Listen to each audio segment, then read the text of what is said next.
Our fifth and last contestant, Rich DeVoe, The Story of Bing and Buster. The Story of Bing and Buster, Rich DeVoe.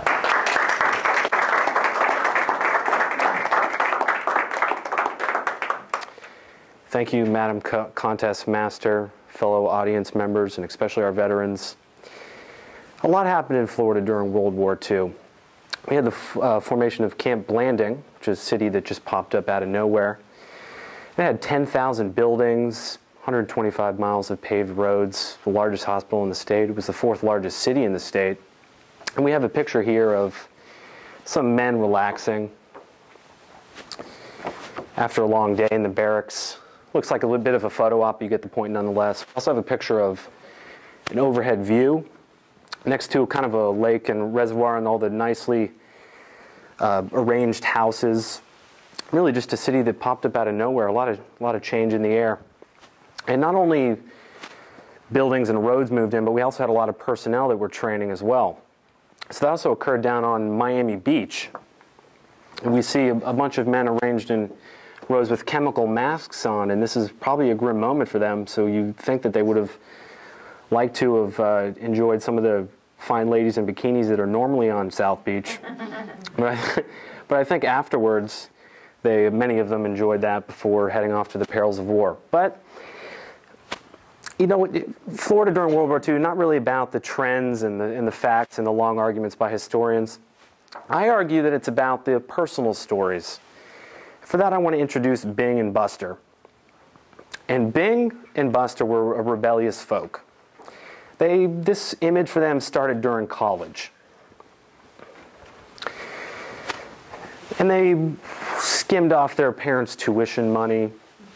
They had odd jobs at dairy farms on the outskirts of town. And they also ran around together at football games, taking pictures of everything.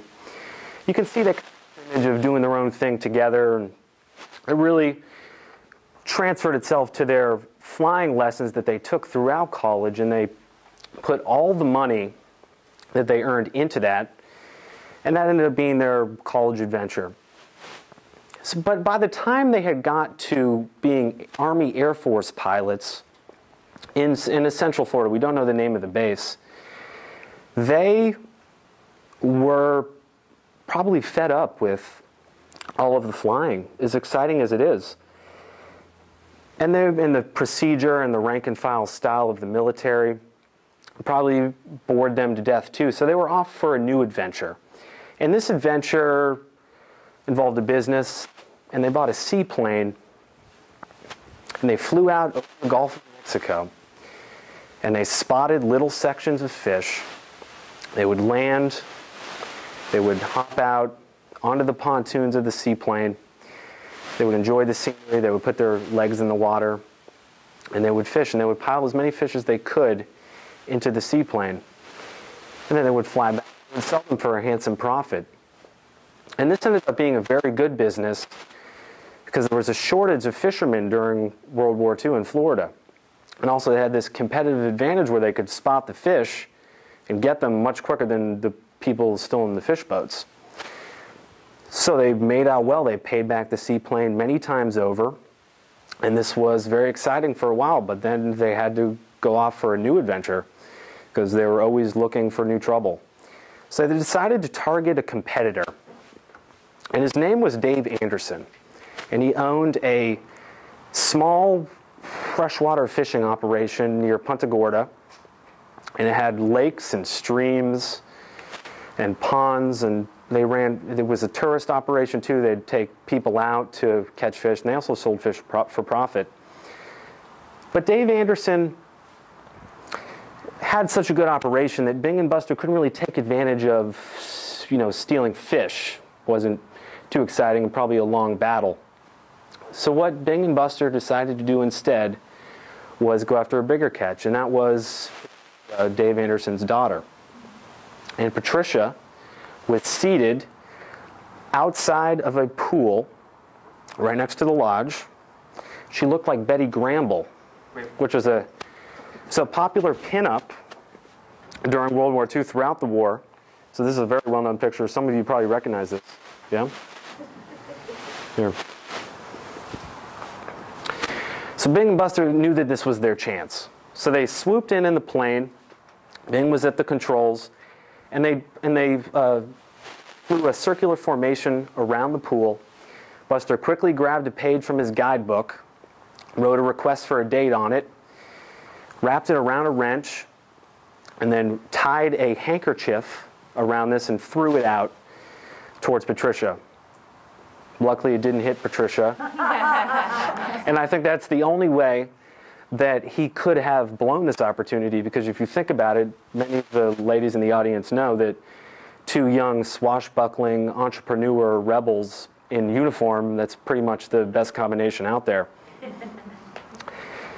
So, suffice to say that the next day when Buster arrived at Anderson's Lodge to finalize the date with Patricia, that it was a done deal. And they enjoyed themselves, went out dancing on the town, walked through town, had some drinks, and it was all going well. Except that for Buster, he suddenly got sick, and he wasn't able to perform either the side job, catching fish, or his job is in the Air Force, in the Army, teaching pilots. He was just bedridden for a month or two. And unfortunately for him, Bing was waiting in the wings for Patricia. It was only a casual date at first. They went out dancing, but I argue it was precisely the casual nature of it that allowed it to get serious pretty quickly. And in the coming months, they went out on more dates, and eventually they had a relationship. And Buster really knew he was in trouble when Bing was moved to San Antonio, Texas, and Patricia went with him. And they were married a few months later. They lived a long and happy life. Bing was an Air Force pilot for many more decades. Bing and Buster remained friends. So that leaves us with a question tonight, and that is, what does all of this mean, Florida in World War II? And I argue that it's not about the facts, the figures, the interpretations, the long, annoying intellectual books written by historians, which I experienced enough of in college. But it's about the scenes of adventure, the scenes of courage, the entrepreneurship, and especially the relationships and the friendships that were formed. Madam Contest Master.